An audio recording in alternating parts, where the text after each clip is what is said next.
Hello friends, आप सभी का अपने HTS ट्यूटोरियल पर स्वागत है। तो देखिए 12 फरवरी को जैकपॉट क्लास 10th का सोशल साइंस का बोर्ड एग्जाम है। अच्छी तरीके से आप लोग तैयारी कीजिए। यहाँ पर मैं आप लोगों को very very very important question बताने वाला हूँ। यहाँ पर जो भी क्वेश्चन है वह 12 फरवरी सामाजिक विज्ञान एग्जाम के लिए काफ़ी ज़्यादा इंपॉर्टेंट है। और इस तरीके से मैंने ऑलरेडी 2 वीडियो अपलोड कर दिया है। नीचे डिस्क्रिप्शन पर आपको लिंक मिल जाएगा। दोनों वीडियो काफ़ी ज़्यादा इंपॉर्टेंट है। आप लोगों के लिए मैं टोटल 4 सेट अपलोड करने वाला हूं। 2 सेट अपलोड हो चुका है, ये तीसरा सेट है। इसके बाद और 1 सेट अपलोड करूंगा। टोटल 4 सेट हो जाएगा और मॉडल क्वेश्चन को मिलाकर आपका 5 सेट हो जाएगा। पाँचों सेट को अच्छी तरीके से आप देख लीजिएगा तो आराम से आपका 80 to 90 नंबर आ जाएगा। वीडियो को पूरा देखिएगा और यहाँ पर जो भी क्वेश्चन है उसको अच्छी तरीके से याद कर लीजिएगा। आपको नीचे डिस्क्रिप्शन में बाकी जो सेट है उसका लिंक मिल जाएगा। और मैंने 2009 से लेकर अभी तक जो भी रिपीट क्वेश्चन हुआ है 2023 तक, 9 से 23 तक जितना भी रिपीटेड क्वेश्चन है उस पर वीडियो बना दिया है। डिस्क्रिप्शन में लिंक दिया गया है, जाकर उसको देखिए। बहुत सारा ऐसा क्वेश्चन है जो 5 बार 6 बार तक आया है, तो उस क्वेश्चन को भी आप जरूर याद कर लीजिएगा ताकि आपका अच्छा से अच्छा एग्जाम जा सके। तो चलिए बिना देर के हम लोग क्वेश्चन की ओर बढ़ते हैं। देखिए यहाँ पर हम लोग सब्जेक्टिव ऑब्जेक्टिव दोनों क्वेश्चन देखने वाले हैं, तो वीडियो थोड़ा सा लंबा होगा। वीडियो को पूरा देखिएगा। और मैं रिपीट कर रहा हूँ, जितना भी मैं आप लोगों के लिए important question viral question upload कर रहा हूँ उससे याद कर लीजिएगा। काफ़ी अच्छा आपका एग्जाम जाएगा। तो देखिए पहला क्वेश्चन है, प्रथम विश्व युद्ध में रक्षा व्यय में भारी इजाफा होने के कारण खर्चे की भरपाई के लिए निम्न में से क्या किया गया। तो देखिए पहला ऑप्शन है युद्ध के नाम पर कर्जे लिए गए, दूसरा ऑप्शन है करों में वृद्धि की गई, तीसरा ऑप्शन है सीमा शुल्क बढ़ा दिया गया, चौथा ऑप्शन इनमें सभी। तो इसका सही आंसर हो जाएगा ऑप्शन नंबर पहला, युद्ध के नाम पर कर्जे लिए गए। तो इसका आप लोग याद कर लीजिएगा, इंपॉर्टेंट क्वेश्चन है। फिर देखिए नेक्स्ट अगला सेकेंड नंबर, ड्यूक मेटरनिक ने किसे हमारी सभ्यता का सबसे खतरनाक शत्रु बताया है। पहला ऑप्शन देखिए, पहला ऑप्शन है मैथ्सिनी, दूसरा ऑप्शन है बिस्मार्क, तीसरा ऑप्शन है रूसो, चौथा ऑप्शन है मॉन्टेस्क्यू। तो इसका सही आंसर हो जाएगा ऑप्शन नंबर पहला, मैथ्सिनी को। इसको भी आप लोग याद कर लीजिएगा, ये सब बहुत ज़्यादा इंपॉर्टेंट क्वेश्चन है। फिर देखिए नेक्स्ट अगला 3 नंबर, और लास्ट मुझे आप लोग कमेंट करके जरूर बताइएगा कि इनमें से कितनों का आंसर आपको ऑलरेडी पहले से पता था, ताकि इससे पता चलेगा आपका प्रिपरेशन कैसा है। देखिए तीसरा नंबर का क्वेश्चन है, जर्मनी को एकजुट करने में किसने अहम भूमिका निभाई। जर्मनी को एकजुट करने में किसने अहम भूमिका निभाई। पहला ऑप्शन है फ्रेडरिक वेलहेम फोर्थ, दूसरा ऑप्शन है ओटो वॉन बिस्मार्क, तीसरा ऑप्शन है मेटरनिक, चौथा ऑप्शन है केसर विलियम प्रथम। तो इसका सही आंसर हो जाएगा ऑप्शन नंबर दूसरा, ओटो वॉन बिस्मार्क ने। तो इसका आप लोग याद कर लीजिएगा। फिर देखिए नेक्स्ट अगला 4 नंबर, हिंद स्वराज नामक पुस्तक की रचना किसने की थी। हिंद स्वराज नामक पुस्तक की रचना किसने की थी। पहला ऑप्शन है जवाहरलाल नेहरू, दूसरा ऑप्शन है रविंद्रनाथ टैगोर, तीसरा ऑप्शन है महात्मा गांधी, चौथा ऑप्शन है बाल गंगाधर तिलक। तो इसका सही आंसर हो जाएगा ऑप्शन नंबर चौथा, महात्मा, ऑप्शन नंबर तीसरा सही हो जाएगा, महात्मा गांधी। हिंद स्वराज नामक पुस्तक की रचना महात्मा गांधी ने की। इसको आप लोग याद कर लीजिएगा। अब बढ़ते हैं नेक्स्ट अगला 5 नंबर की ओर। 5 नंबर का क्वेश्चन है, चित्तरंजन दास और मोतीलाल नेहरू ने किस पार्टी का गठन किया। चित्तरंजन दास और मोतीलाल नेहरू ने किस पार्टी का गठन किया। पहला ऑप्शन है स्वराज पार्टी, दूसरा स्वतंत्र पार्टी, तीसरा जनता पार्टी, चौथा कांग्रेस पार्टी। तो इसका सही आंसर हो जाएगा ऑप्शन नंबर पहला, स्वराज पार्टी। इसको भी आप लोग याद कर लीजिएगा, बहुत ज़्यादा इंपॉर्टेंट क्वेश्चन है। फिर देखिए नेक्स्ट अगला 6 नंबर, कार उत्पादन को बढ़ाने के लिए हेनरी फोर्ड द्वारा निम्नलिखित में से किस तरीके को अपनाया गया। कार उत्पादन को बढ़ाने के लिए हेनरी फोर्ड द्वारा कौन सा तरीका को अपनाया गया। पहला ऑप्शन देखिए वर्टिकल लाइन, दूसरा ऑप्शन है असेंबली लाइन, तीसरा ऑप्शन है हॉरिजेंटल लाइन, चौथा ऑप्शन है इनमें कोई नहीं। तो इसका सही आंसर हो जाएगा ऑप्शन नंबर दूसरा, असेंबली लाइन। इसको आप लोग याद कर लीजिएगा। फिर देखिए नेक्स्ट अगला 7 number, dawn of the century, dawn of the century नामक पुस्तक में किसका महिमा मंडन है। पहला ऑप्शन है राष्ट्रवाद, दूसरा प्रजातंत्र, तीसरा औद्योगिकरण और चौथा संगीत। तो इसका सही आंसर हो जाएगा ऑप्शन नंबर तीसरा, औद्योगिकरण। अब देखिए नेक्स्ट 8 नंबर। 8 नंबर का क्वेश्चन है, भारत में पहला प्रिंटिंग प्रेस किसके द्वारा लगाया गया था? भारत में पहला प्रिंटिंग प्रेस किसके द्वारा लगाया गया था? तो अगर आपको आंसर पता है तो कमेंट कीजिए जल्दी जल्दी नीचे। पहला ऑप्शन देखिए फ्रांसीसियों द्वारा, दूसरा पुर्तगालियों द्वारा, तीसरा डचों द्वारा और चौथा अंग्रेजों द्वारा। तो इसका सही आंसर हो जाएगा ऑप्शन नंबर दूसरा, पुर्तगालियों द्वारा भारत में पहला प्रिंटिंग प्रेस लगाया गया था। फिर देखिए नेक्स्ट अगला 9 नंबर, किस राज्य में काली मृदा पाई जाती है? बताइए किस राज्य में काली मृदा पाई जाती है, और कमेंट करना है आप लोगों को कि काली मृदा कौन सी फसल के लिए बहुत ज़्यादा उपयोगी है। बहुत इंपॉर्टेंट क्वेश्चन है, काली मृदा कौन सा फसल के लिए बहुत ही ज़्यादा उपयोगी है। तो चलिए हम लोग क्वेश्चन पर फोकस करते हैं कि किस राज्य में काली मृदा पाई जाती है। पहला ऑप्शन देखिए जम्मू और कश्मीर, दूसरा गुजरात, तीसरा राजस्थान, चौथा झारखंड।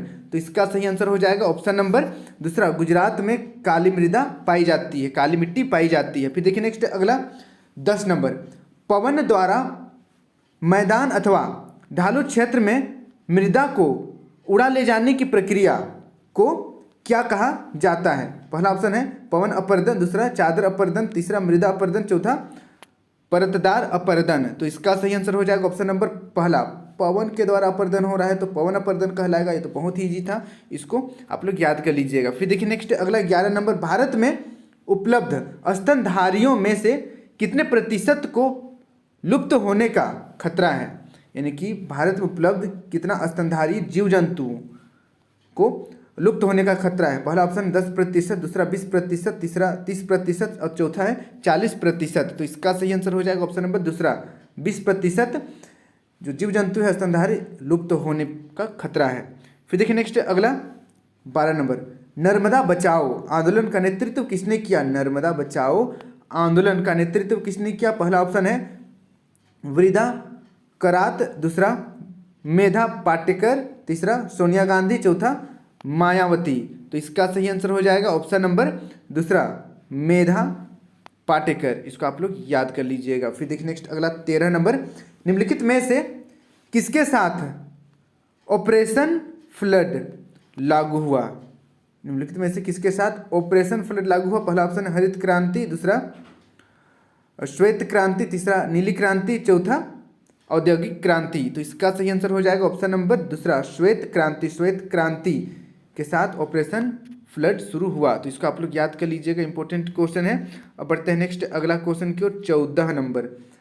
14 नंबर का क्वेश्चन है, निम्नलिखित में से किस राज्य में रावत भाटा परमाणु ऊर्जा संयंत्र स्थित है? कहाँ पर रावत भाटा परमाणु ऊर्जा संयंत्र स्थित है बताना है। पहला ऑप्शन है गुजरात, दूसरा कर्नाटक, तीसरा पंजाब, चौथा राजस्थान। तो इसका सही आंसर हो जाएगा ऑप्शन नंबर चौथा, राजस्थान। ये आपका मानचित्र में भी आ सकता है, राजस्थान में कहीं पर डॉट दिया हुआ रहेगा और फिर वहाँ पर बताना लिखा हुआ रहेगा कि ये परमाणु ऊर्जा संयंत्र है, तो कहाँ पर स्थित है आपको बताना पड़ेगा मानचित्र में। तो इसको आप लोग याद कर लीजिएगा, रावत भाटा परमाणु संयंत्र जो है वो राजस्थान में है।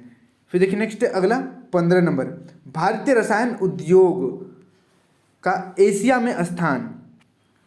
भारतीय रसायन उद्योग का एशिया में कितना स्थान है? पहला ऑप्शन है पहला स्थान, दूसरा स्थान, तीसरा स्थान और चौथा स्थान। तो इसका सही आंसर हो जाएगा ऑप्शन नंबर तीसरा स्थान है। इसको आप लोग याद कर लीजिएगा। फिर देखिए नेक्स्ट अगला 16 नंबर, भारत की पहली रेलगाड़ी कब चलाई गई थी? भारत में पहली रेलगाड़ी कब चलाई गई थी? पहला ऑप्शन है 1750, दूसरा 1753 और तीसरा ऑप्शन 1817, चौथा ऑप्शन है 1853।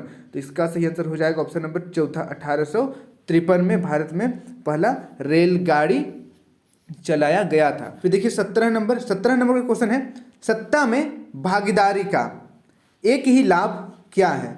पहला ऑप्शन है निर्णय लेने की प्रक्रिया में देरी, दूसरा अस्थिरता और आपसी फूट में वृद्धि, तीसरा विविधताओं में वृद्धि और चौथा विभिन्न समुदायों के बीच टकराव में कमी। तो इसका सही आंसर हो जाएगा ऑप्शन नंबर चौथा, विभिन्न समुदायों के बीच टकराव में कमी। टकराव होगा ही नहीं क्योंकि सत्ता का भागीदारी हो चुका है सब तरफ। चलिए इसको आप लोग याद कर लीजिएगा। फिर देखिए नेक्स्ट अगला 18 नंबर, संवैधानिक प्रावधानों और कानूनों के क्रियान्वयन की देखरेख में महत्वपूर्ण भूमिका कौन निभाता है? पहला ऑप्शन है संसद, दूसरा प्रधानमंत्री, तीसरा न्यायपालिका, चौथा राष्ट्रपति। तो इसका सही आंसर हो जाएगा ऑप्शन नंबर तीसरा, न्यायपालिका। न्यायपालिका देखरेख करता है कानूनों का क्रियान्वयन की देखरेख करता है। इसको आप लोग याद कर लीजिएगा। फिर देखिए नेक्स्ट अगला 19 नंबर, अमेरिका में अश्वेत शक्ति आंदोलन कब उभरा? अमेरिका में अश्वेत शक्ति आंदोलन कब उभरा? पहला ऑप्शन है 1962, दूसरा ऑप्शन है 1968, तीसरा ऑप्शन है 1975 और चौथा ऑप्शन है 1966। तो इसका सही आंसर हो जाएगा ऑप्शन नंबर चौथा, 1966 में अमेरिका में अश्वेत शक्ति आंदोलन उभरा। फिर देखिए नेक्स्ट अगला 20 नंबर, बोलीविया की सरकार ने कोचबम्बा शहर में जलापूर्ति का अधिकार किसे बेच दिया था? पहला ऑप्शन है अस्थायी कंपनी को, दूसरा राष्ट्रीय कंपनी को, तीसरा बहुराष्ट्रीय कंपनी को और चौथा इनमें से कोई नहीं। तो इसका सही आंसर हो जाएगा ऑप्शन नंबर तीसरा, बहुराष्ट्रीय कंपनियों को बेच दिया था बोलीविया की सरकार ने। अब हम लोग बढ़ते हैं नेक्स्ट अगला 21 नंबर, भारत में राजनीतिक दलों को मान्यता कौन देता है? चलिए बताइए, भारत में राजनीतिक दलों को मान्यता कौन देता है? पहला ऑप्शन है संसद, दूसरा उच्च न्यायालय, तीसरा राष्ट्रपति, चौथा चुनाव आयोग। तो इसका सही आंसर हो जाएगा ऑप्शन नंबर चौथा, चुनाव आयोग। देखिए जितना भी चुनावी से रिलेटेड है, राजनीतिक दल से रिलेटेड है, सब चुनावी आयोग देखरेख करता है। चुनाव हो गया, कब होना है, कैसे होना है, उसका किसका क्या चिन्ह रहेगा वोट के लिए, सब कुछ, कौन रूल तोड़ रहा है, कौन रूल नहीं तोड़ रहा है, किसको उम्मीदवार बनाना है, किसको नहीं बनाना है, सब चुनाव आयोग करता है। अब बढ़ते हैं नेक्स्ट अगला 22 नंबर, एक सीढ़ीनुमा रचना जिसमें सभी जाति समूहों को उच्चतम से निम्नतम के रूप में रखा जाता है। पहला ऑप्शन है जाति रचना, दूसरा ऑप्शन है जाति पदानुक्रम और तीसरा ऑप्शन है जाति भेदभाव, चौथा ऑप्शन है पिरामिड। तो इसका सही आंसर हो जाएगा ऑप्शन नंबर दूसरा, जाति पदानुक्रम कहेंगे इस सीढ़ी को। चलिए अब बढ़ते हैं नेक्स्ट अगला 23 नंबर का क्वेश्चन है, एक सीढ़ीनुमा रचना जिसमें सभी जाति समूहों को उच्चतम से निम्नतम के रूप में रखा जाता है। तो इसको क्या बोलेंगे? दोनों तो क्वेश्चन बिल्कुल सेम है। पहला ऑप्शन है जाति रचना, दूसरा जाति पदानुक्रम, तीसरा जाति भेदभाव, चौथा पिरामिड। तो इसका सही आंसर हो जाएगा ऑप्शन नंबर दूसरा, ऑलरेडी सेम 22 नंबर के जैसे है, 22 नंबर ही है, थोड़ा सा 2 बार टाइपिंग हो गया है, इट्स ओके। ये जाति पदानुक्रम हो जाएगा। अब बढ़ते हैं नेक्स्ट अगला 24 नंबर, विकास के लक्षण है। पहला ऑप्शन है आय में वृद्धि, दूसरा स्वास्थ्य सुविधाओं का विस्तार, तीसरा नियमित रोजगार एवं बेहतर मजदूरी और चौथा इनमें सभी। तो इसका सही आंसर हो जाएगा ऑप्शन नंबर चौथा, इनमें सभी। विकास के लक्षण, आय में वृद्धि, ज़्यादा आय होगा तो वृद्धि और विकास होगा हमारा, स्वास्थ्य ठीक रहेगा तो भी हम लोग विकास करेंगे, नियमित रोजगार और बेहतर मजदूरी मिलेगा तो भी हमारा विकास होगा। तो इनमें से सभी इसका सही आंसर हो जाएगा। अब बढ़ते हैं नेक्स्ट अगला 25 नंबर की ओर, निम्न में से कौन अर्थव्यवस्था की विशालता को प्रदर्शित करता है? निम्नलिखित में से कौन अर्थव्यवस्था की विशालता को प्रदर्शित करता है? पहला ऑप्शन है सकल घरेलू उत्पाद, दूसरा ऑप्शन है विश्व व्यापार संगठन, तीसरा ऑप्शन है विश्व स्वास्थ्य संगठन, चौथा ऑप्शन है विश्व बैंक। तो इसका सही आंसर हो जाएगा ऑप्शन नंबर पहला, सकल घरेलू उत्पाद। इसको आप लोग याद कर लीजिएगा। फिर देखिए नेक्स्ट अगला 26 नंबर, निम्न में से कौन सा क्षेत्रक सरकारी नियंत्रण से बाहर होता है? कौन सा क्षेत्रक सरकारी नियंत्रण से बाहर होता है? पहला ऑप्शन है असंगठित क्षेत्रक, दूसरा औद्योगिक क्षेत्रक, तीसरा संगठित क्षेत्रक, चौथा कृषि क्षेत्रक।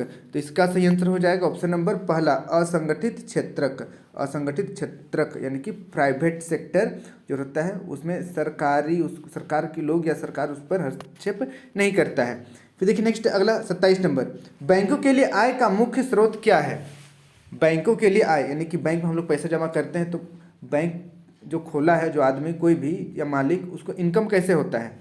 पहला ऑप्शन है कर्जों पर ब्याज, दूसरा जमा पर ब्याज, तीसरा कर्जदारों और जमाकर्ताओं पर लगाए गए ब्याज के बीच का अंतर और चौथा इनमें से कोई नहीं। तो इसका सही आंसर हो जाएगा ऑप्शन नंबर तीसरा, कर्जदारों और जमाकर्ताओं पर लगाए गए ब्याज के बीच का अंतर, ये इससे उसका लाभ होता है। यानी कि मैं एग्जांपल दे रहा हूँ, मैं बैंक में 5 लाख रुपया जमा किया, मान लीजिए 5 लाख रुपया जमा करता हूँ, ठीक है, तो कितना हो गया, कहीं 10 से 10 लाख, अच्छा 5 लाख हो गया, ठीक है, 5 लाख जमा करता हूँ तो मुझे बैंक थोड़ा सा इंटरेस्ट देगा, मानकर चलिए 500 रुपया दिया इंटरेस्ट एक महीने में, एग्जाम्पल दे रहा हूँ, 500 रुपया दिया, ठीक है। अब क्या करेगा, मेरा तो 5 लाख रुपया जमा है बैंक में, बैंक किसी को लोन दे देगा, उसके बाद उससे महीने में 1000 रुपया लेगा, 5 लाख दे देगा किसी को और उससे महीने में 1000 रुपया लेगा और 500 रुपया अपने रखेगा बैंक और 500 हमको दे देगा, क्योंकि पैसा तो मेरा ही है, ठीक है, मेरा पैसा इसलिए हमको 500 दे देगा ब्याज, लेकिन 500 एक्स्ट्रा जो बच रहे वो बैंक अपने रखेगा, अपने कमाएगा। इस तरीके से मेरा पैसा से बैंक कमाता है, ठीक है। चलिए अगला क्वेश्चन बढ़ते हैं नेक्स्ट हम लोग 28 नंबर की ओर। सरकार द्वारा अवरोधों अथवा प्रतिरोधों को हटाने की प्रक्रिया को क्या कहते हैं? पहला ऑप्शन है राष्ट्रवाद, दूसरा उदारीकरण, तीसरा वैश्वीकरण, चौथा निजीकरण। तो इसका सही आंसर हो जाएगा ऑप्शन नंबर दूसरा उदारीकरण। इसको आप लोग याद कर लीजिएगा, इंपॉर्टेंट क्वेश्चन है। अब बढ़ते हैं नेक्स्ट अगला क्वेश्चन की ओर। अगला क्वेश्चन देखिए 29 नंबर का क्वेश्चन है, विश्व व्यापार संगठन का गठन करने के लिए निम्नलिखित में से कौन सा प्रमुख उद्देश्य था? पहला ऑप्शन है अंतर्राष्ट्रीय व्यापार का उदारीकरण, दूसरा ऑप्शन है संपन्न देशों के व्यापार को बढ़ावा देना, तीसरा ऑप्शन है गरीब देशों के व्यापार को बढ़ावा देना, चौथा द्विपक्षीय व्यापार को बढ़ावा देना। तो इसका सही आंसर हो जाएगा ऑप्शन नंबर पहला अंतर्राष्ट्रीय व्यापार का उदारीकरण। तो इसको आप लोग याद कर लीजिएगा, बहुत ज़्यादा इंपॉर्टेंट क्वेश्चन है। फिर देखिए नेक्स्ट अगला 30 नंबर हमारा MCQ का लास्ट क्वेश्चन देखिए, भारतीय मानक संस्थान का मुख्य कार्यालय कहाँ है? भारतीय मानक संस्थान का मुख्य कार्यालय कहाँ है? पहला ऑप्शन है दिल्ली, दूसरा कोलकाता, तीसरा मुंबई, चौथा चेन्नई। तो इसका सही आंसर हो जाएगा ऑप्शन नंबर पहला दिल्ली। दिल्ली में भारतीय मानक संस्थान का मुख्य कार्यालय है। इसको आप लोग याद कर लीजिएगा, इंपॉर्टेंट क्वेश्चन है। यहाँ पर जितना भी मैंने बताया इनमें से कितनों का आंसर आपको ऑलरेडी पहले से पता था, नीचे कमेंट जरूर कीजिएगा। तो अब हम लोग बढ़ते हैं सब्जेक्टिव क्वेश्चन की ओर। 50 नंबर का सब्जेक्टिव क्वेश्चन होगा। तो यहाँ पर देखिए पहले 2 नंबर देख लेते हैं। टोटल 8 क्वेश्चन दिया हुआ रहेगा, उनमें से कोई भी 6 का हल आप लोगों को करना है। लेकिन यहाँ पर मैं पूरा 8 का 8 बताने वाला हूँ, क्योंकि कौन क्वेश्चन आएगा कहना मुश्किल है, इसी में से रहेगा, लेकिन कौन सा क्वेश्चन है बहुत मुश्किल है बताना, इसलिए सभी को आप लोग याद कर लीजिएगा। 31 नंबर का क्वेश्चन देखिए, ओटोमन साम्राज्य से क्या तात्पर्य है? ओटोमन साम्राज्य से क्या तात्पर्य है? तो उत्तर देखिए, ओटोमन साम्राज्य अर्थात उस्मानी सल्तनत 1299 में पश्चिमोत्तर अनातोलिया में स्थापित एक तुर्क राज्य था। इस साम्राज्य के अंतर्गत पश्चिम एशिया और यूरोप के कुछ देश आते थे, जिसके संस्थापक उस्मान प्रथम थे। तो इसको आप लोग याद कर लीजिएगा, ओटोमन साम्राज्य से क्या तात्पर्य है, इंपॉर्टेंट क्वेश्चन है। अब बढ़ते हैं नेक्स्ट हम लोग 32 नंबर की ओर। 32 नंबर का क्वेश्चन है, खिलाफत आंदोलन की शुरुआत किसने की? खिलाफत आंदोलन की शुरुआत किसने की? तो इसका उत्तर देखिए, खिलाफत आंदोलन की शुरुआत मोहम्मद अली और शौकत अली नामक 2 अली बंधुओं ने की थी। इंपॉर्टेंट क्वेश्चन है, खिलाफत आंदोलन की शुरुआत किसने की थी?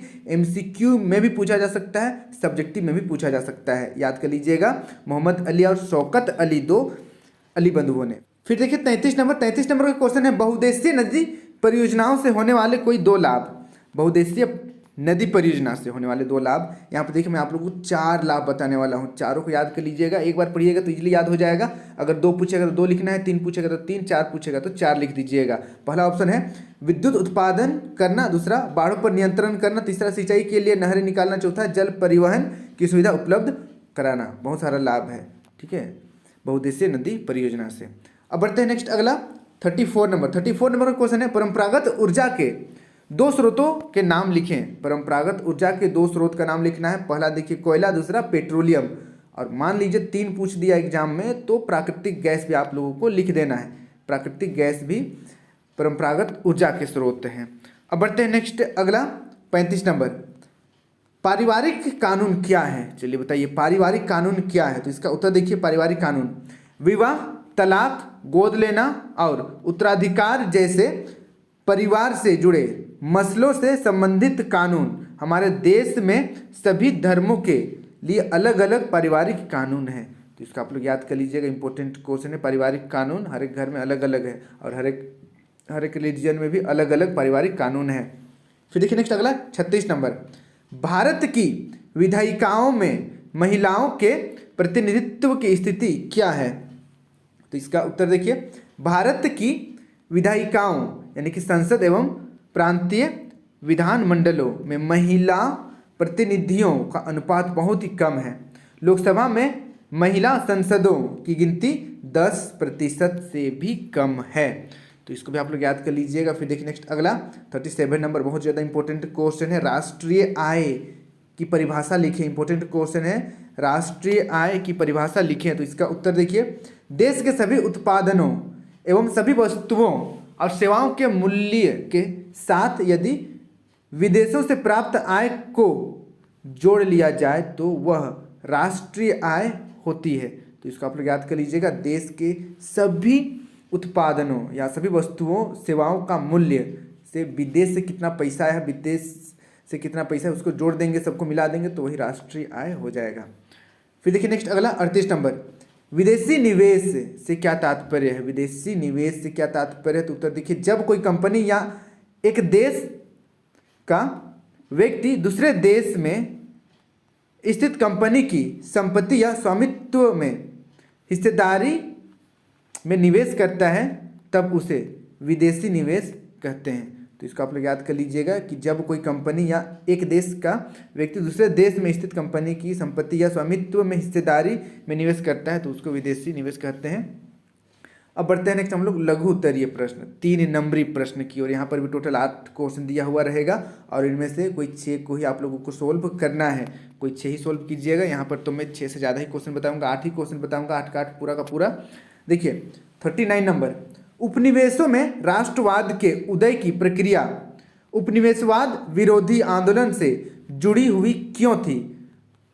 कोई 4 कारण दें। तो इसका उत्तर देखिए, पहला कारण, दूसरे उपनिवेशों की तरह भारत में भी आधुनिक राष्ट्रवाद के उदय की परिघटना उपनिवेशवाद विरोधी आंदोलन के साथ गहरे तौर पर जुड़ी हुई थी।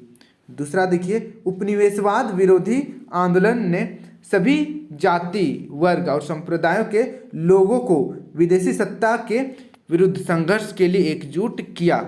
फिर देखिए नेक्स्ट अगला 3 नंबर, इसने स्थानीय लोगों में राष्ट्रवादी और उदारवादी विचारों के आदान प्रदान के लिए एक अच्छा प्लेटफॉर्म प्रदान किया। फिर देखिए 4 नंबर, इस प्रकार उपनिवेश विरोधी आंदोलन सभी उपनिवेशों में राष्ट्रवाद के विकास के लिए प्रजनन भूमि बना। तो इसको आप लोग याद कर लीजिएगा। फिर देखिए अथवा में क्वेश्चन, अथवा में जब क्वेश्चन रहता है तो या तो ऊपर का आंसर देना है या फिर उसके नीचे का आंसर देना है, दोनों में से एक। तो देखिए, नमक यात्रा की चर्चा करते हुए स्पष्ट करें कि यह उपनिवेशवाद के खिलाफ आंदोलन का एक असरदार प्रतीक था। तो इसका उत्तर देखिए, पहला नंबर, 31 जनवरी 1930 ईस्वी को गांधी जी ने वायसराय इरविन को एक पत्र लिखा। इस पत्र में उन्होंने 11 मांगों का उल्लेख किया था। ख नंबर देखिए, जब भी आप लोग सोशल साइंस का आंसर लिखते हैं तो कोशिश कीजिए पॉइंट वाइज लिखने का। इस तरीके से क ख या इस तरीके से स्टार बनाते जाइए तो ज़्यादा नंबर मिलता है। टीचर आपका पूरा आंसर तो पढ़ते नहीं है, 1-2 लाइन पढ़ेंगे, उसी से पता चल जाता है कि आंसर में आप क्या लिखे हैं। तो पॉइंट वाइज लिखिएगा तो ज़्यादा बेहतर रहेगा। सभी को कोशिश कीजिएगा पॉइंट वाइज आंसर देने का। देखिए ख नंबर, गांधी जी इन मांगों के माध्यम से समाज के सभी वर्गों को अपने साथ जोड़ना चाहते थे ताकि सभी उनके अभियान में शामिल हो सके। फिर देखिए तीसरा, नमक कर को समाप्त करना महत्वपूर्ण मांग थी। नमक कर यानी कि नमक पर टैक्स को समाप्त करना महत्वपूर्ण मांग थी। फिर देखिए नेक्स्ट घ नंबर, सफलतापूर्वक नमक यात्रा चलाकर व नमक कानून तोड़कर गांधी जी ने औपनिवेशिक ब्रिटिश सरकार को अपने सत्याग्रह के तरीके से जवाब दिया। तो इसको आप लोग याद कर लीजिएगा। अब बढ़ते हैं नेक्स्ट अगला 40 नंबर की ओर। 40 नंबर का क्वेश्चन है, भारतीय अर्थव्यवस्था पर महामंदी के प्रभावों की व्याख्या करते हुए संक्षिप्त टिप्पणी लिखें। तो इसका उत्तर देखिए, भारतीय अर्थव्यवस्था पर महामंदी का प्रभाव, पहला नंबर। यहाँ पर भी देखिए पॉइंट दिया हुआ है तो पॉइंट वाइज ही आप लोगों को आंसर देना है।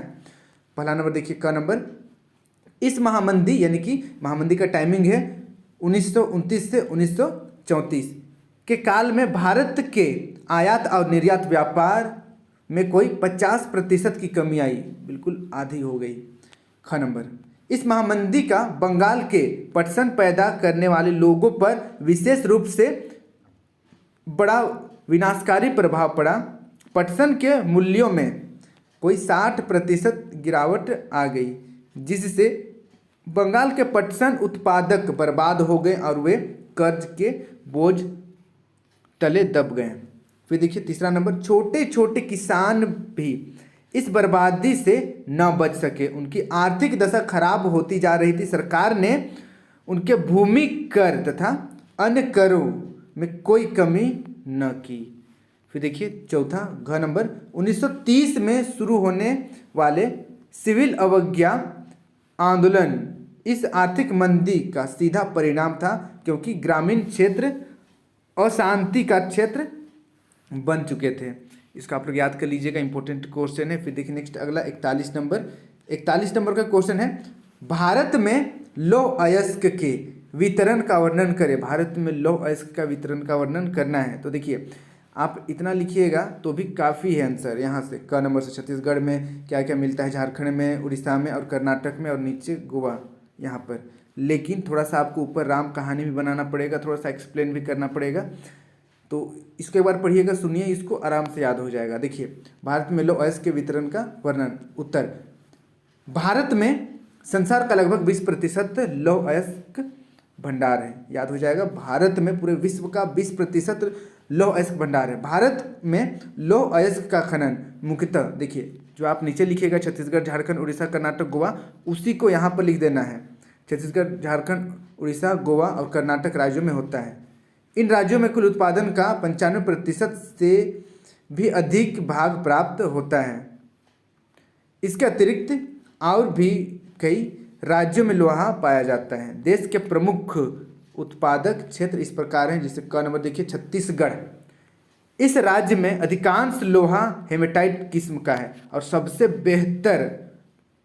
बेहतर लौह अयस्क जो है वो हेमेटाइट होता है। इसका आप लोग याद कर लीजिएगा, सबसे अच्छा हेमेटाइट होता है।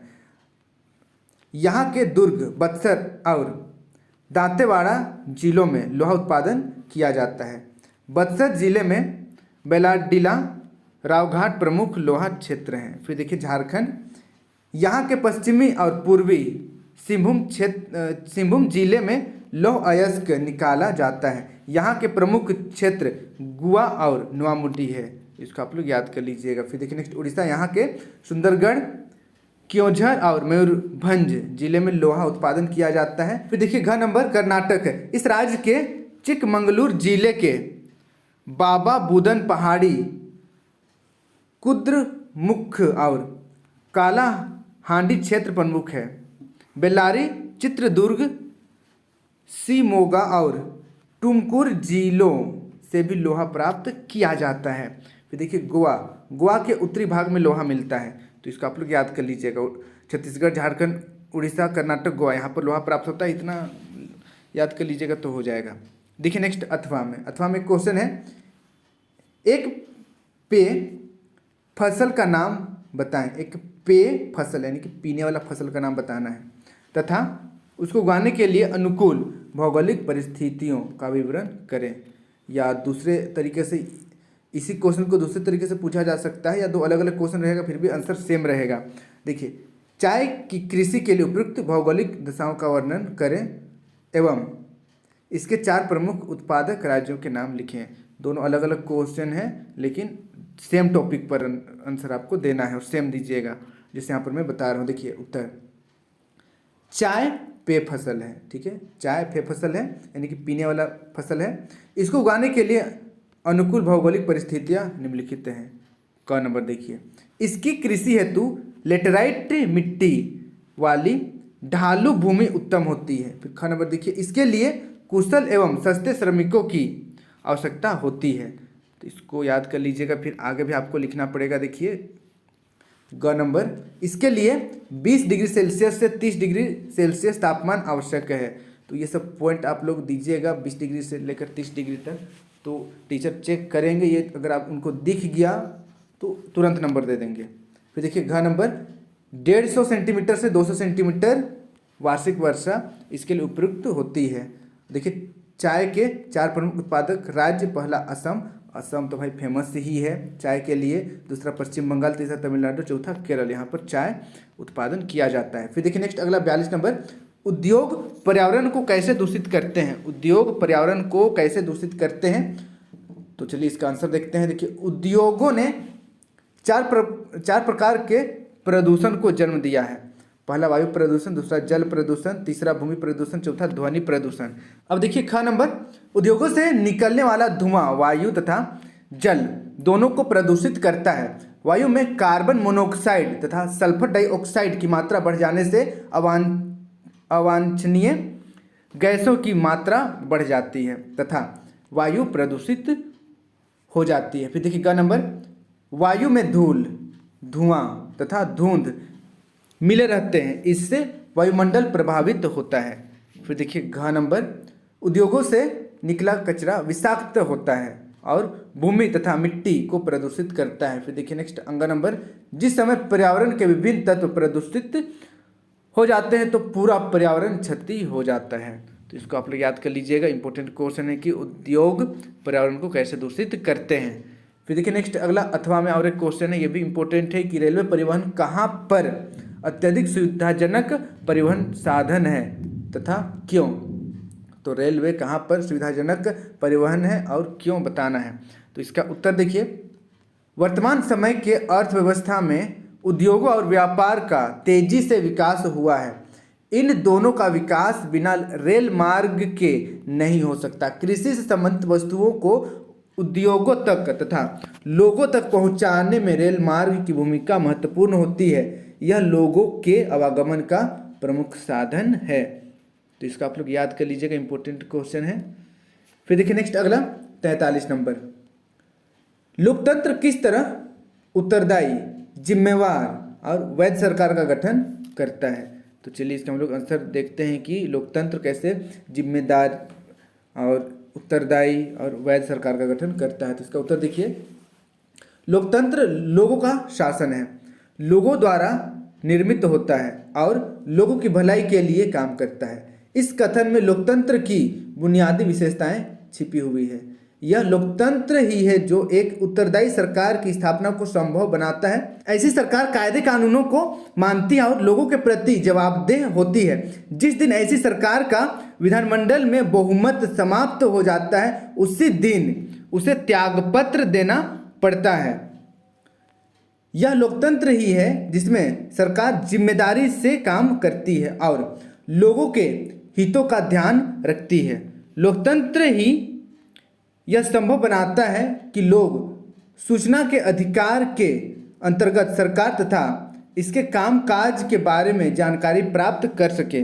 लोकतंत्र में ही विरोधी राजनीतिक दल स्वतंत्रता से सरकार की नीतियों की आलोचना करके उसे अधिक पारदर्शी और जिम्मेदार बना सकते हैं। तो इसको आप लोग याद कर लीजिएगा, इंपॉर्टेंट क्वेश्चन है। फिर देखिए नेक्स्ट अथवा में एक क्वेश्चन है, दबाव समूह और राजनीतिक दल में क्या अंतर है? दबाव समूह और राजनीतिक दल में क्या अंतर है? तो इसका उत्तर देखिए, दबाव समूह और राजनीतिक दल में अंतर का नंबर, दबाव समूह और राजनीतिक संगठन है, वह किसी विशेष वर्ग के समान हितों को लेकर चलता है, जबकि राजनीतिक दल एक राजनीतिक संगठन होता है जो समाज के सामान्य हितों का प्रतिनिधित्व करता है।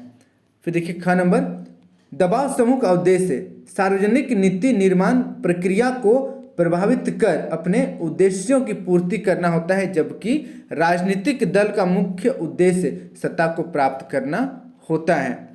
फिर देखिए नेक्स्ट अगला ग नंबर, दबाव समूह एक छोटा संगठन होता है जबकि राजनीतिक दल एक बड़ा संगठन। ये सब इजली याद हो जाएगा, दबाव समूह छोटा संगठन, राजनीतिक दल बड़ा संगठन। दबाव समूह का उद्देश्य किसी खास समूह या मुद्दे तक सीमित होता है, जबकि राजनीतिक दलों का उद्देश्य व्यापक होता है, उनको राज करना रहता है, सरकार का गठन करना रहता है।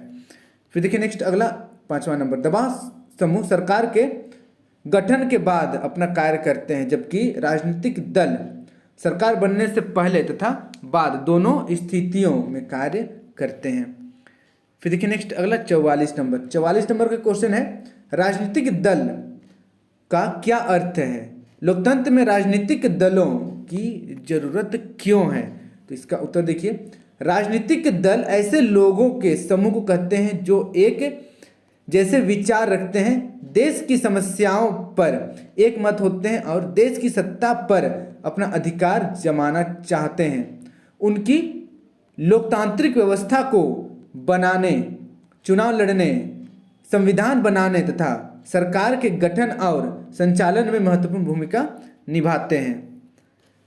लोकतंत्र में राजनीतिक के दलों की जरूरत निम्न कारणों से है। जैसे पहला नंबर देखिए, क नंबर, विश्व में बड़े बड़े देश हैं जिनमें लोकतांत्रिक व्यवस्था है, क्योंकि इन बड़े देशों में एक व्यक्ति द्वारा शासन संभव नहीं है, इसीलिए कई लोगों के समूह मिलकर शासन करते हैं। फिर देखिए नेक्स्ट, ख नंबर, लोकतांत्रिक व्यवस्था में जनता के मतों द्वारा शासन वर्ग का चुनाव होता है। इसके लिए एक देश या प्रांत को कई चुनाव क्षेत्रों में विभाजित किया जाता है। राजनीतिक दल ही चुनावों में जनता का प्रतिनिधित्व करने वाले अपने उम्मीदवार खड़ा करते हैं और बहुमत मिलने पर सरकार का गठन करते हैं। तो इसका आप लोग याद कर लीजिएगा। फिर देखिए नेक्स्ट, तीसरा, ग नंबर, राजनीतिक दल में एक विचारधारा के लोग सम्मिलित होते हैं जो चुनाव में बहुमत मिलने पर सरकार का गठन करते हैं और पूरे कार्यकाल तक शासन करते हैं। इंपॉर्टेंट क्वेश्चन है। इस प्रकार हम कह सकते हैं कि लोकतंत्र को प्रभावी और दृढ़ बनाने में राजनीतिक दल महत्वपूर्ण भूमिका निभाते हैं। फिर देखिए नेक्स्ट, अगला 45 नंबर। 45 नंबर का क्वेश्चन है, भारतीय रिजर्व बैंक या अन्य बैंकों की गतिविधियों पर किस तरह नजर रखता है? यह जरूरी क्यों है? तो बताना है भारतीय रिजर्व बैंक अन्य बैंकों की गतिविधि पर किस तरह नजर रखता है और यह जरूरी क्यों है। तो इसका उत्तर देखिए, रिजर्व बैंक अन्य बैंकों की आर्थिक गतिविधियों पर निम्नलिखित तरीके से नजर रखता है। क नंबर देखिए, हर बैंक अपने पास जमा पूंजी की एक न्यूनतम राशि रखता है। रिजर्व बैंक इस बात का ध्यान रखता है कि प्रत्येक बैंक ने वह न्यूनतम राशि अपने पास रखती है या नहीं। फिर देखिए ख नंबर, रिजर्व बैंक इस बात पर भी नज़र रखता है कि बैंक केवल लाभ कमाने वाली कंपनियों या व्यापारियों को ही तो ऋण नहीं दे रहे हैं, बल्कि वे छोटे किसानों, छोटे उद्योग चलाने वालों और छोटे ऋण प्राप्त करने वालों को भी ऋण दे, ताकि जन साधारण का कल्याण हो सके। फिर देखिए ग नंबर, रिजर्व बैंक विभिन्न बैंकों से यह भी निरंतर जानकारी प्राप्त करता रहता है कि वे किन किन को कर्ज दे रहे हैं और यह कि ब्याज दर से किसी से अन्याय ना हो सके और कोई ठगा ना जाए। फिर देखिए नेक्स्ट, अगला 46 नंबर। 46 नंबर का क्वेश्चन भी इंपॉर्टेंट है कि भारत में उपभोक्ता आंदोलन की प्रगति की समीक्षा करें। भारत में उपभोक्ता आंदोलन की प्रगति का समीक्षा करना है। तो इसका उत्तर देखिए, उपभोक्ता आंदोलन अनेक प्रकार के ग्राहकों के, उत्पादकों, व्यापारियों और दुकानदारों द्वारा अंधाधुंध ठगे जाने के कारण शुरू हुआ। कब तक लोग इस अन्याय को बर्दाश्त कर सकते थे? कभी उन्हें तेल, घी, शक्कर आदि में होने वाली मिलावट का सामना करना पड़ता था। कई बार कंकड़ वाली दालें और मसाले आदि खाने पड़ते थे। ये सब पहले होता था। लोग चावल में कंकड़ मिला दे रहे हैं, दाल में कंकड़ मिला दे रहे हैं ताकि वजन हो और बेची ज़्यादा कमाए। खाने समय पता चल रहा है चावल में कंकड़ है, दाल में कंकड़ है, मिलावट है, बहुत दिक्कत हो रहा था। उसके बाद ही उपभोक्ता आंदोलन सामने आया। आगे देखिए, कई बार उन्हें कम तोल भी मिलता था, परंतु हर बार उनसे अनुचित दाम लिए जाते थे। हर चीज की कोई हद होती है। हद से बढ़ जाने के बाद आंदोलन उठना प्रायः स्वाभाविक ही बन जाता है। अंत में तंग होकर उपभोक्ताओं ने 1960 के दशक में इस आर्थिक शोषण के विरुद्ध अपना आंदोलन चलाया। अंत में सरकार को 1986 ईस्वी में उपभोक्ता सुरक्षा अधिनियम पास करना पड़ा। तो देखिए 1986 में पास हुआ। इसके बाद अब मिलावट नहीं देखते हैं, आप लोग देख सकते हैं, ठीक है। जितना भी चावल गेहूँ कहीं पर भी आप खरीदिएगा सब ठीक ठाक रहेगा, लेकिन उससे पहले काफ़ी मिलावट किया जाता था। तो इसको आप लोग याद कर लीजिएगा, इंपॉर्टेंट क्वेश्चन है। अब बढ़ते हैं नेक्स्ट हम लोग अगला दीर्घ उत्तरीय प्रश्न की ओर। दीर्घ उत्तरीय प्रश्न की ओर कोई भी 4 प्रश्न का हल करना है। इसमें आपको टोटल 6 क्वेश्चन देखने को मिलेगा, सिर्फ 4 का ही आंसर आप लोगों को लिखना है, लगभग 250 शब्द में लिखना है। देखिए 47 नंबर, 18वीं सदी के यूरोप में कुछ लोगों को ऐसा क्यों लगता था कि मुद्रण संस्कृति निरंकुशवाद का अंत और ज्ञानोदय होगा? तो इसका उत्तर देखिए पहला क नंबर, 18वीं सदी के यूरोप में यह विश्वास बन गया था कि किताबों के द्वारा प्रगति और ज्ञानोदय होगा। बहुत सारे लोगों का यह मानना था कि किताबें दुनिया बदल सकती है। ख नंबर देखिए, मुद्रण निरंकुशवाद और आतंकी राजसत्ता में समाज को मुक्ति दिलाकर ऐसा दौर लाएगी जब विवेक और बुद्धि का राज होगा। फिर देखिए ग नंबर 18वीं सदी में फ्रांस की एक उपन्यासकार लुई सेबेस्टिये मर्सिये ने घोषणा की कि छापाखाना प्रगति का सबसे बड़ा ताकतवर औजार है और इससे बन रही जनमत की आंधी में निरंकुशवाद उड़ जाएगा। मर्सिये के उपन्यासों में नायक अक्सर किताबें पढ़ने में बदल जाते हैं, वे किताबों की दुनिया में जीते हैं और इसी क्रम में ज्ञान प्राप्त कर लेते हैं। फिर देखिए घ नंबर, ज्ञानोदय को लाने और निरंकुशवाद के आधार को नष्ट करने में छापेखाने की भूमिका के बारे में आश्वस्त मर्सिये ने कहा कि निरंकुशवाद शासक सावधान हो जाए क्योंकि अब उनके कांपने का वक्त आ गया है। आभासी लेखक के कलम के जोर के आगे तुम हिल उठोगे। तो इसको भी आप लोग याद कर लीजिएगा, इंपॉर्टेंट क्वेश्चन है। अब बढ़ते हैं नेक्स्ट 48 नंबर की ओर। 48 नंबर का क्वेश्चन देखिए, ईस्ट इंडिया कंपनी ने भारत में बुनकरों पर निगरानी रखने के लिए गुमास्तों को नियुक्त किया, किन्हीं 3 कारणों का उल्लेख करें। तो बताना है कि ईस्ट इंडिया कंपनी ने बुनकरों पर निगरानी रखने के लिए गुमास्तों का नियुक्ति किया था, कोई 3 कारण बताना है। तो इसका उत्तर देखिए, ईस्ट इंडिया कंपनी ने भारतीय व्यापारियों और दलालों की भूमिका समाप्त करने तथा बुनकरों पर अधिक नियंत्रण स्थापित करने के विचार से वेतनभोगी कर्मचारी तैनात कर दिए जिन्हें गुमास्ता कहा जाता था। इन गुमास्तों को अनेक प्रकार के काम सौंपे गए। पहला देखिए, वे बुनकरों को कर्ज देते थे ताकि वे किसी और व्यापारी को अपना माल तैयार करके न दे सके। ख नंबर, वे ही बुनकरों से तैयार किए हुए माल को इकट्ठा करते थे। देखिए ग नंबर, वे बने हुए सामान विशेषकर बने हुए कपड़ों की गुणवत्ता की जांच करते थे। तो इसको आप लोग याद कर लीजिएगा। फिर देखिए नेक्स्ट अगला 39 नंबर का क्वेश्चन है, सामाजिक विभाजनों की राजनीति के परिणाम तय करने वाले 3 कारणों की चर्चा करें। सामाजिक विभाजनों की राजनीति के परिणाम तय करने वाले 3 कारणों की चर्चा करना है। तो इसका उत्तर देखिए, सामाजिक विभाजनों की राजनीति के परिणाम तय करने वाले 3 कारण निम्नलिखित हैं। क नंबर देखिए, लोगों में अपनी पहचान के प्रति आग्रह की भावना। अगर लोग खुद को सबसे अलग और विशिष्ट मानने लगते हैं तो उनके लिए दूसरों के साथ तालमेल बैठाना बहुत मुश्किल हो जाता है। फिर देखिए ख नंबर, किसी समुदाय की मांगों को राजनीतिक दल कैसे उठाते हैं। संविधान के दायरे में आने वाली और दूसरे समुदाय को नुकसान न पहुंचाने वाली मांगों के साथ सामंजस्य बैठाना अधिक आसान होता है। फिर देखिए ग नंबर, विभिन्न समूहों की मांगों के प्रति सरकार का रवैया कैसा है। यदि सरकार सत्ता में भागीदारी करने तथा अल्पसंख्यक समुदायों की मांगों को समन्वित करने की इच्छुक है तो ऐसी स्थिति में सामाजिक विभाजन से देश को खतरा कम हो जाता है। तो इसको भी आप लोग याद कर लीजिएगा। अब बढ़ते हैं नेक्स्ट अगला क्वेश्चन की ओर। देखिए अथवा में क्वेश्चन है, बेल्जियम में सत्ता की साझेदारी की व्यवस्था के बारे में चर्चा करें। बेल्जियम में सत्ता की साझेदारी पर चर्चा करना है, और श्रीलंका में सत्ता की साझेदारी पर भी चर्चा करना, वो भी एक इम्पोर्टेंट क्वेश्चन है। बेल्जियम और श्रीलंका याद कर लीजिएगा।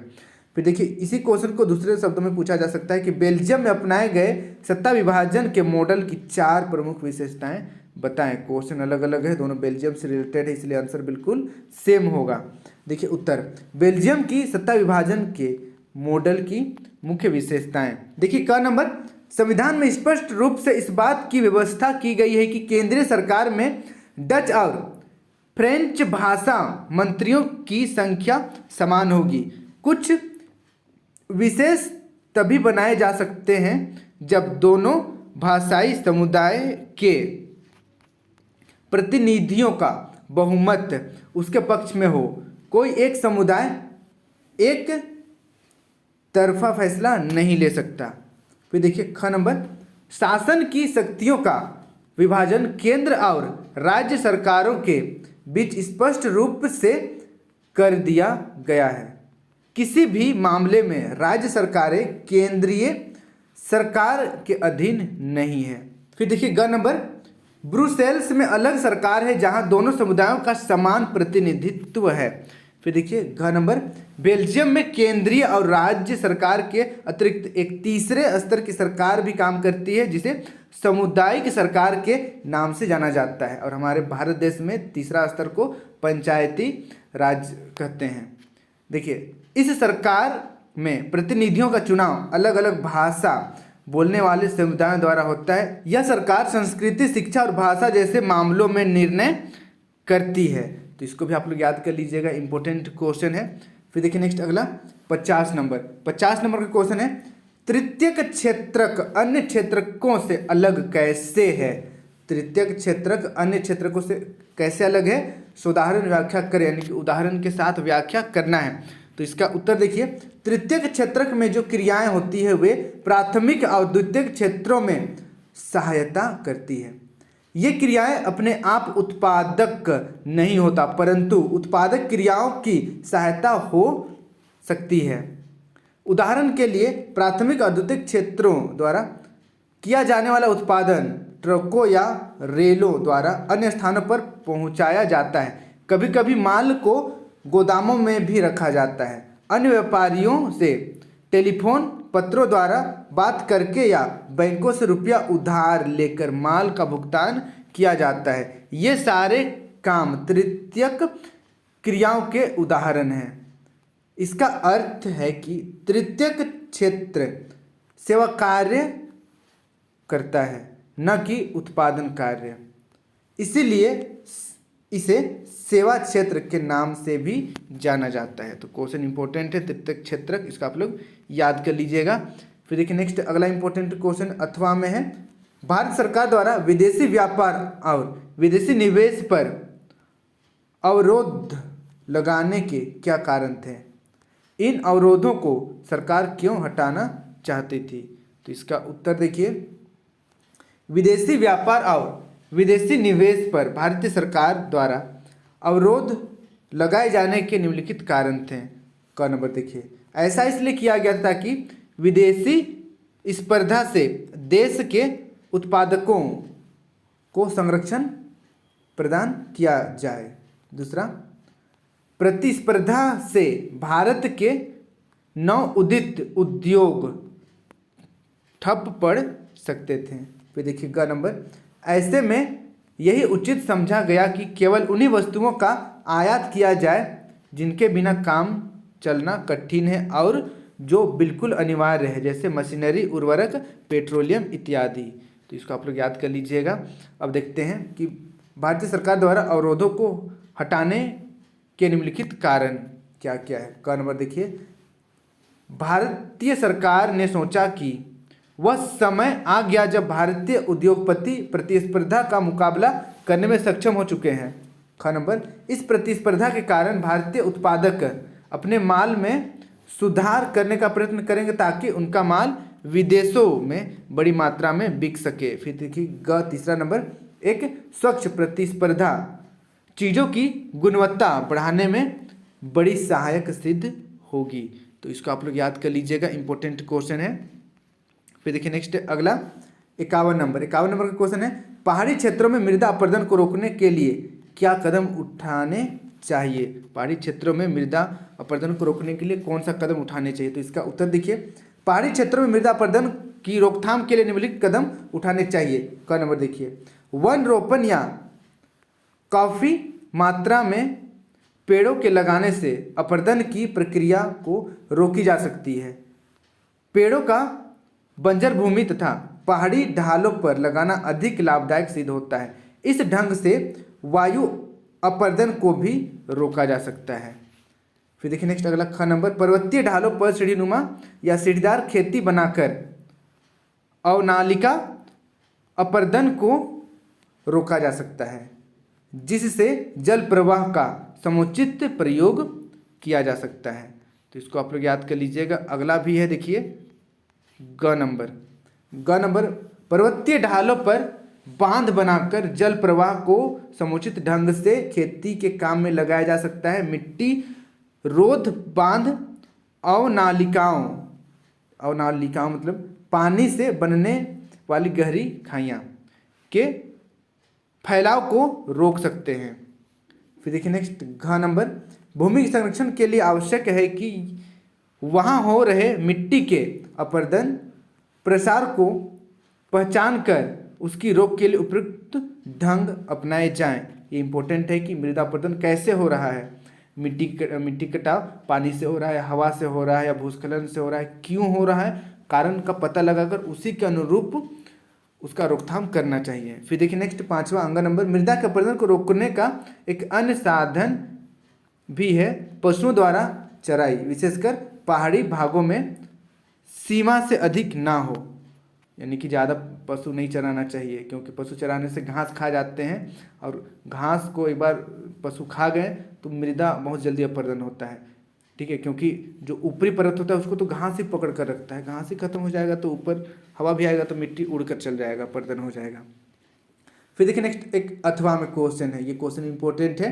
परंपरागत वर्षा जल संग्रह की पद्धतियों को आधुनिक काल में अपना कर जल संरक्षण एवं भंडारण किस प्रकार किया जा रहा है।